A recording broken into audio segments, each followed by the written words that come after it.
మన రెండో బ్యాచ్ సొరకాయలు రెడీ అయిపోయినాయి. కింద పెద్దది అవపడుతుంది కదా, ఇంచుమించు 2 జానలు ఉన్నది. ఇది కూడా రెడీ అయిపోయింది, 2 జానలు ఉంది. ఈ కోసేస్తున్నాయి ఇంకా, ఎందుకంటే వేరే వస్తున్నాయి అక్కడ. ఇదిగోండి పైన 2 ఇంకా ఉన్నాయి చిన్న చిన్నవి. ఈ పెద్ద కాయలు కోస్తే కానీ పుంజుకోవన్నట్టు. ఇంకా ఈ స్టార్ట్ అవ్వాలి అంటే ఆ పెద్ద కాయ కొయ్యాల్సిందే, అది దాసుకుంది కదా వెనుక. సో పెద్దవి కోసేసుకుందాం మనం లేతగా ఉన్నప్పుడే. ఇక అవపడుతుందా మీకు కెమెరాలో? కెమెరామెన్ దగ్గరికి రా అమ్మా. ఇగో ఇంత పెద్దది ఉంది, కట్ చేసేస్తున్నా. ఇక్కడ జూమ్ చేసుకోమ్మా కోసే కాడ.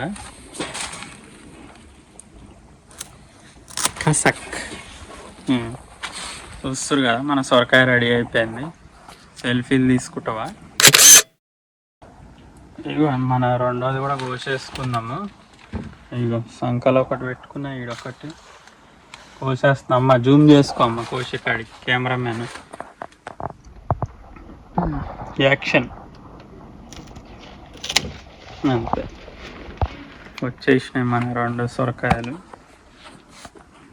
పాడేసుకోకుండా మంచిగా లేతగా ఉన్నాయి కాయలు. ఇదిగోండి, ఇది మన ఆంధ్ర స్టైల్ సొరకాయ. ఎక్కువ శాతం ఆంధ్రాలో ఇట్లా గుండ్రంవి ఎక్కువ సర్క్యులేషన్లో కనపడతాయి మనకు. సో మనకు తెలంగాణలో అయితే పొడుగు సొరకాయలు, ఇవి ఆనపకాయ అంటారు అనుకుంటా. సొరకాయ కూడా అనుకోవచ్చు, గుండ్రం దొరుకుతాయి ఎక్కువ ఆంధ్రాలో. సో ఇది మన ఆనపకాయ కటింగ్. అమ్మ జూమ్ చేయమ్మా కటింగ్ చేసే కాడ కెమెరామెన్.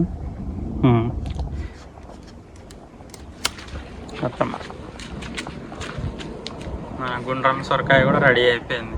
సో ఈ వారం అంతా సొరకాయ బిర్యానీలు, సొరకాయ ఫ్రైలు, సొరకాయ ఇగుర్లు, సొరకాయ చట్నీలే అన్నమాట ఇంట్లో మొత్తం. సో ఈ వారం కూడా కూరగాయలు కొనుక్కునే పని లేదు మనకు. సో మనం సొంతంగా ఆర్గానిక్గా పెంచుకోవచ్చు మొక్కలు అన్నట్టు. బయట కెమికల్స్ వేసి పెంచుతారు కదా.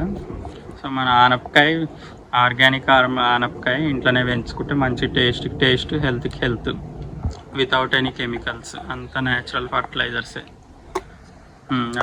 ఇదిగోండి ఇక్కడ 3 ఉన్నాయి. ఇది కోసేస్తే మనకు అవి పుంజుకుంటాయని ఇది కోసేసిన.